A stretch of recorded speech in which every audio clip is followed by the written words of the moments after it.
consistency method test for measuring workability of the concrete and this is as per IS code। देखिए इस video में आप क्या सीखने वाले हैं, how to measure workability using BV test apparatus, दूसरा एपरेटस एंड इट्स सुटेबिलिटी, ये दोनों चीज़ें आप जानेंगे।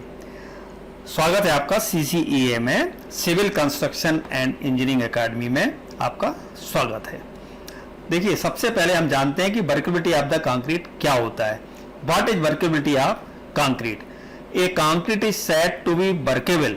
कंक्रीट को हम वर्केबल तब बोलते हैं if it is easily transported, place, compacted and finished. यानी यदि कंक्रीट को हम आसानी से इजीली ट्रांसपोर्ट कर सकें, प्लेस कर सकें, कंपैक्ट कर सकें और फिनिश कर सकें विदाउट एनी सेग्रीगेशन, यानी उसमें कोई सेग्रीगेशन ना हो, और यदि हम इजीली इसको ट्रांसपोर्ट, प्लेस और कंपैक्ट और फिनिश कर सकें तो आपका कंक्रीट कहलाएगा वर्केबल।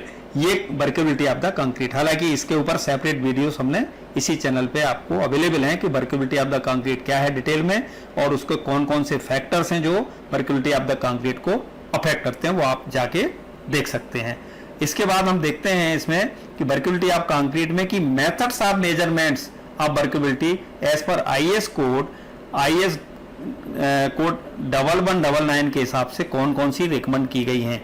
सबसे पहले है स्लमकोन टेस्ट, दूसरा है आपका कॉम्पैक्टिंग फैक्टर मेथड टेस्ट, तीसरा है आपका फ्लोटेबल टेस्ट और चौथा है BV कंसिस्टेंसी मेथड टेस्ट, जिसको हम डिस्कस करने जा रहे हैं। शुरू के 3 test, slump cone test, compacting factor test और फ्लोटेबल टेस्ट के वीडियो सेपरेटली आपको इसी चैनल पे अवेलेबल हैं, आप चाहें तो उनको देख सकते हैं। अब इसमें हम बात करते हैं कि इसका एपरेटस BV कंसिस्टेंसी मेथड का जो BV डिग्री हम सेकेंड्स में नापते हैं, इसका एपरेटस कैसा होता है।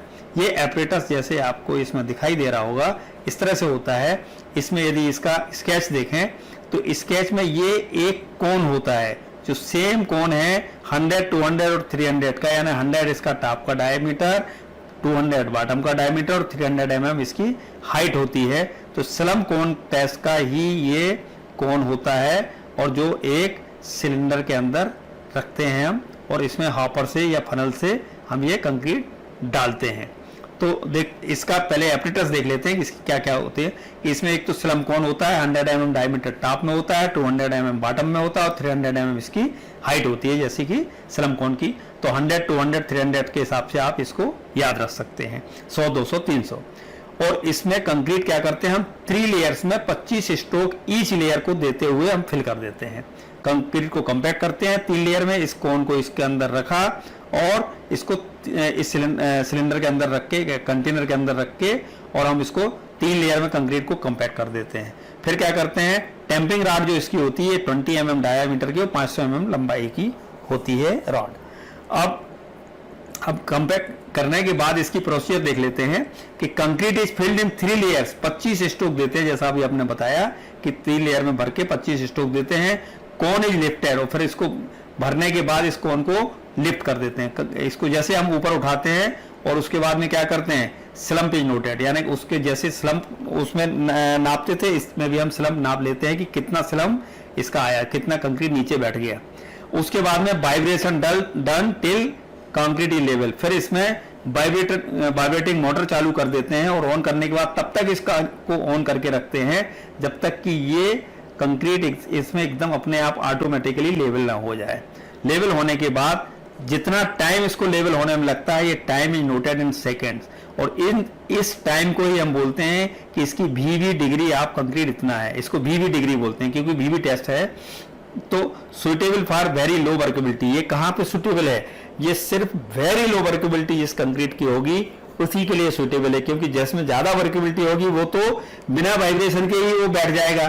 तो फिर हमें हाई वर्केबिलिटी वाले को या कोलैप्स वाले को इसको टेस्ट नहीं किया जा सकता, तो ये इसका लिमिटेशन है। तो ये इसकी प्रोसीजर थी और वो इसका इक्विपमेंट था। एक इसका हम रिलेशनशिप यदि स्लम्प और BV डिग्री में देखेंगे तो ये इस तरह से कोड में दिया हुआ है कि ये वर्टिकल एक्सेस पे स्लम्प है और हॉरिजॉन्टल एक्सेस पे BV डिग्री है। BV डिग्री इन सेकंड्स होता है, जैसे हमने देखा कि 0 second, 2 second, 4 second, 6 second, 8 second और 10 सेकंड।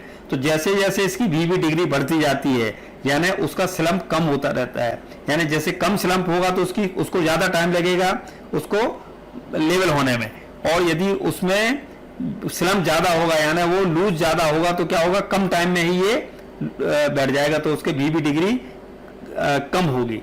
तो इस तरह से ये कर्व जो है ना आप याद रख सकते हैं कि वीवी डिग्री जैसे जैसे बढ़ती है स्लम्प कम होता है, या स्लम्प जैसे जैसे बढ़ता है वीवी डिग्री कम होती रहती है। तो ये था आपका VV consistency test. Thank you very much.